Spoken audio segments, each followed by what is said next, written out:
Hi, good evening. And మొన్న నేను కొన్ని టిప్స్ చెప్పాను కదా, లైక్ పేపర్ ఎలా రాయాలి, ఎలా స్టార్ట్ చేయాలి అని.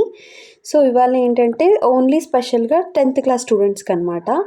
లైక్ ఇంకా 21 నుంచి కదా ఎగ్జామ్స్, వాళ్ళకి ఇప్పుడు ఎలా ప్రిపేర్ అవ్వాలి, ఎలాంటి టిప్స్ అయితే వాళ్ళకి యూస్ఫుల్ అవుతాయో నేనైతే చెప్తాను. ఫస్ట్ ఆఫ్ ఆల్ స్టూడెంట్స్, మీకు ఫస్ట్ టైం మేనేజ్మెంట్ చాలా ఇంపార్టెంట్. అంటే టైంని యూటిలైజ్ చేసుకోవాలి. టైం మేనేజ్మెంట్ చాలా ఇంపార్టెంట్. అండ్ సెకండ్ థింగ్, మీరు ఒక స్టడీ టైం టేబుల్ని క్రియేట్ చేసుకోండి. ఒక టైం టేబుల్ని అయితే క్రియేట్ చేసుకోండి కంపల్సరీ. అండ్ దాని తర్వాత ఇంకేమున్నాయి అనుకుంటున్నారు? ఎస్, సో ఇప్పటివరకైతే రివిజన్ చేసేసారు కదా, ఇంకా ఛాన్స్ లేదు.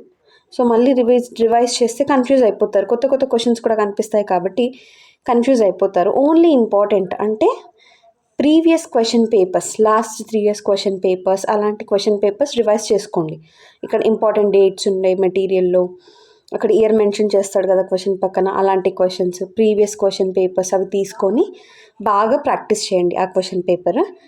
అండ్ రివిజన్ చేయండి. అండ్ మీకు కొంచెం ఎనఫ్ టైం మీకు ఎప్పుడైతే కుదురుతుందో, ఏ టైంలో అయితే మీకు బ్రెయిన్కి చాలా మంచిగా క్వశ్చన్ ఆన్సర్స్ అయితే ఎప్పుడైతే చదవాలనిపిస్తుందో ఆ టైంని మాత్రం సెలెక్ట్ చేసుకోండి. కొంతమందికి మార్నింగ్, కానీ కొంతమందికి ఈవినింగ్.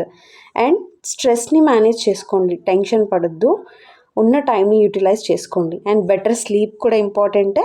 అండ్ మళ్ళీ చెప్తున్నాను, time management is very important. Okay. And కొన్ని ఇంపార్టెంట్ నోట్స్ క్రియేట్ చేసుకోండి. మీకే కొన్ని ఆన్సర్స్ అర్థమవుతాయి కదా, అవి కొన్ని మీ నోట్స్ మీరే ప్రిపేర్ చేసుకోండి. అండ్ మీరు చదివిన ఆన్సర్స్ పక్కన వాళ్ళకి చెప్పండి. అంటే మీకు కాన్ఫిడెంట్ వస్తుంది, మేము ఎంత పర్ఫెక్ట్ అయ్యాము ఆన్సర్స్లో అని. Okay, thank you.